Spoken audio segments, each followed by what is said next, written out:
प्रधानमंत्री नरेंद्र मोदी ने बिहार के आरा में चुनावी जनसभा को संबोधित किया। इस दौरान पीएम मोदी ने वन रैंक वन पेंशन योजना के तहत पूर्व सैनिकों के लिए किए गए कामों का जिक्र किया। उन्होंने कहा कि देश भर के पूर्व सैनिकों को अब तक 1 लाख करोड़ रुपए से अधिक राशि दी जा चुकी है। उन्होंने बताया कि बिहार के सैनिक परिवारों को भी सैकड़ों करोड़ रुपए की सहायता मिल चुकी है। प्रधानमंत्री मोदी ने आगे कहा कि भारत अब आतंकियों के ठिकानों में घुसकर उन्हें समाप्त करने में सक्षम है। उन्होंने हाल ही में हुए ऑपरेशन सिंदूर का हवाला देते हुए कहा कि ये हमारी गारंटी का प्रतीक है। उन्होंने पाकिस्तान में धमाकों और कांग्रेस की प्रतिक्रिया पर भी कटाक्ष किया। प्रधानमंत्री ने कहा कि पाकिस्तान और कांग्रेस के युवराज अब भी ऑपरेशन सिंदूर के सदमे से उभर नहीं पाए हैं। देश की सुरक्षा और देश की सुरक्षा करने वाले दोनों ही बहुत महत्वपूर्ण है। इस क्षेत्र से तो बहुत सारे साथी सेना में हैं, अर्धसैनिक बलों में है।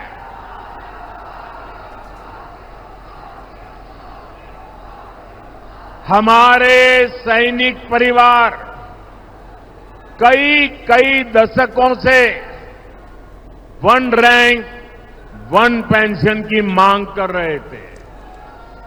मोदी ने गारंटी दी और पूरी करके दिखाई। वन रैंक वन पेंशन के तहत देश भर के पूर्व सैनिकों को 1 लाख करोड़ रुपए से ज्यादा, आंकड़ा देखिए, 1 लाख करोड़ रुपए से ज्यादा उनको मिल चुके हैं।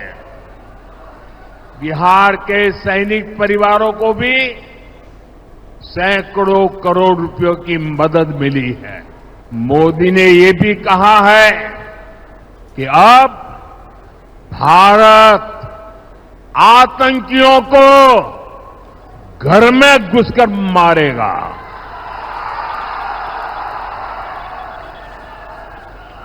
हाल में ही ऑपरेशन सिंदूर हुआ।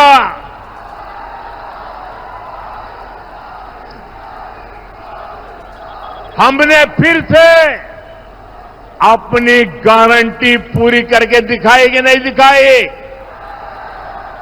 हमारी सेना ने जो कमाल किया उस पर आपको गर्व है कि नहीं है? ऑपरेशन सिंदूर से आपका माथा ऊंचा हुआ कि नहीं? ऑपरेशन सिंदूर से आपका सीना चौड़ा हुआ कि नहीं? साथियों, आपको इतना गर्व हुआ, आपका माथा ऊंचा हुआ, लेकिन देश की सेना की इतनी बड़ी सफलता के बाद भी कांग्रेस आरजेडी को ये बिल्कुल पसंद नहीं आया। अरे साथियों, हालत तो देखो। धमाके पाकिस्तान में हो रहे थे, धमाके पाकिस्तान में हो रहे थे और नींद कांग्रेस के शाही परिवार की उड़ी हुई थी। आज तक पाकिस्तान और कांग्रेस के नामदार दोनों ही ऑपरेशन सिंदूर के सदमे से बाहर नहीं निकल पाए।